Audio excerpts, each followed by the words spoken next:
Have you ever loved someone so deeply that it felt like your entire soul was entangled with theirs, only to realize that the more tightly you held on, the more pain you experienced? Have you ever wondered why the one you long for never seems to stay? Or why the love you give with all your heart is met with silence or even betrayal? Welcome back to the channel, your space for exploring the truths beneath emotion, and for transforming pain into wisdom. Today we are diving into one of the most haunting truths about love: the deeper your attachment, the deeper your suffering. And hear us the paradox: the more you cling, the more you push away the very thing you long for. Let us begin by acknowledging the beautiful illusion that is romantic attachment. It begins with a spark, a smile, a glance that melts your defenses. You meet someone who seems to understand the unsaid, fill the emptiness, make the mundane magical. And you begin to believe this is it. This is what I've been waiting for. First, everything feels light, effortless, magical. But then something shifts. You begin to worry. Will they leave? Do they still feel the same?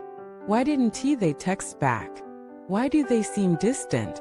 That initial spark of love begins to morph into a chain of expectations, anxieties, fears. What happened? Attachment happened. In the Buddhist tradition, attachment is not love. Love is expansive. Attachment is constrictive. Love liberates. Attachment enslaves. Many people confuse the two. They believe the more they suffer, the deeper their love. But suffering is not the measure of love.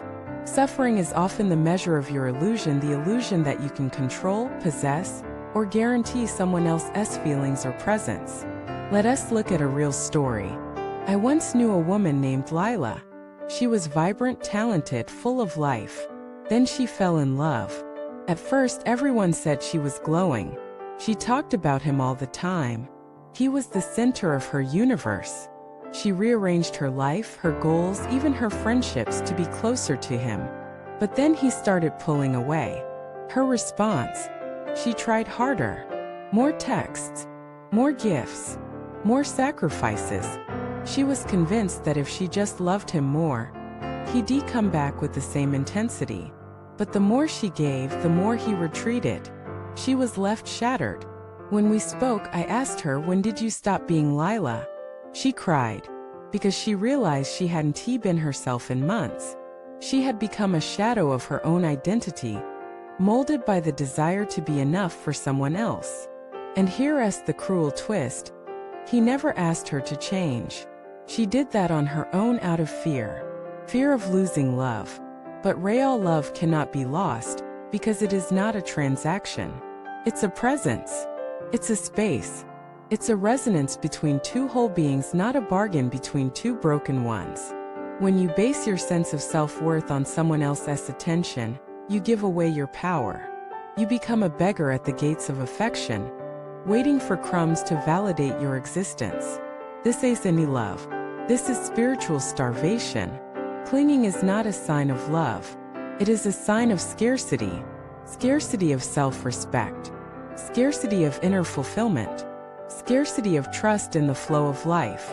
Have you noticed how children love? They laugh, they hug, they play. But they also let go easily. They cry and then they move on. They love in the moment. They don't hold on to betrayal for years. They don't replay every text. They don't overanalyze. They love and then they return to themselves. But adults, we carry emotional debt. We keep emotional scorecards. We turn love into a battlefield of conditions and expectations. You may say, but how do I stop feeling this way? How do I stop loving someone who doesn't love me back? The answer is you don't stop loving. You start understanding. Understand that love is not about owning someone. It's about witnessing their path, even if that path doesn't include you. Understand that your worth is not measured by how much someone else desires you. It is measured by how deeply you inhabit your own soul. Understand that letting go does not mean erasing memories. It means honoring them, learning from them, and releasing the need to relive them. Let us get real. Many of us don't love people, we love our idea of them. We love the fantasy, the potential, the way they made us feel once. And then we suffer not because they changed, but because reality dared to be different from our illusion. That's why clinging hurts. You're not gripping a person. You're gripping a story. And stories, when rigid, become prisons. But when you loosen your grip, those same stories become wings. Here's what the Buddha taught: desire leads to suffering, not because desire is evil, but because when desire becomes craving, it turns into chains. You can love, desire, connect, but when you demand permanence from a world that is constantly changing, you set yourself up for disappointment. Everything is impermanent, including love. And that's not a tragedy. That's a liberation. Because when you accept impermanence, you stop trying to force moments to last. You simply experience them fully while they're here. You stop needing promises. You stop needing guarantees. You begin to love for the sake of love, not for the security it provides. And suddenly love becomes sacred again. Let me share a letter from someone who found peace after heartbreak. She wrote, "I thought I would die without him. I couldn't eat, sleep, or smile. But one night I just sat with the pain instead of fighting it. I let it burn. And in that fire I found myself. I realized I wasn't grieving him, I was grieving the parts of me I gave away to keep him. And from that night, I began the journey back home. To me, this is the true path of healing, not forgetting them, but remembering yourself." So, if you're in pain right now because of love, pause. Ask yourself, what am I clinging to? Is it the person or the feeling? Is it the relationship or the illusion? Is it love or is it fear? Because fear wears many masks.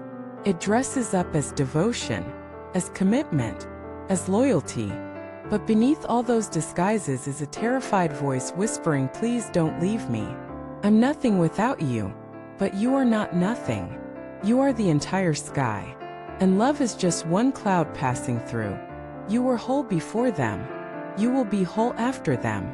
And maybe, just maybe, the deeper reason why this love hurts so much is because it's asking you to finally come home, not to them, but to yourself. Thank you for watching this video. If this resonated with your heart, please share your experience in the comments and help someone else feel less alone. Like, subscribe, and let us keep growing together, one truth at a time.